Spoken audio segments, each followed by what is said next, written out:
আল্লাহ পাক বলেন, এভাবে করে আমি জন্তু জীব তৈরি করেছি যারা তোমাদের বোঝাগুলি এক শহর থেকে আর এক শহরে, এক গ্রাম থেকে আর এক গ্রামে বোঝাগুলি বহন করে নিয়ে যায়। এভাবে আমি যদি চতুষ্পদ জন্তু তৈরি না করতাম, তোমরা নিজেরা ঘাড়ে করে পিঠে করে এ বোঝাগুলি বহন করা বড়ই কষ্টসাধ্য হয়ে যেত। উটের পিঠে করে, গাধার পিঠে করে, গরু গাড়ি বানায়া, হাতির পিঠে করে, কত বিরাট বিরাট বোঝা, টনকে টন বোঝা এভাবে পশু দিয়ে টেনে নেওয়া হয়। আল্লাহ পাক বলছেন এগুলি আমার রহমত।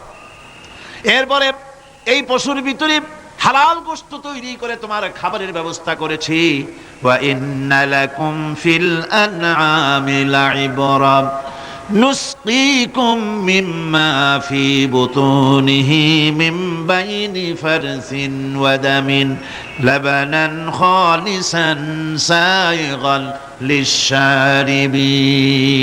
তোমাদের চতুষ্পদ জন্তুর মধ্যে দেখবে বুদ্ধিমান দূরদৃষ্টি সম্পর্ক লোক যারা, তাদের জন্য আমি এর মধ্যে নিদর্শন রেখেছি।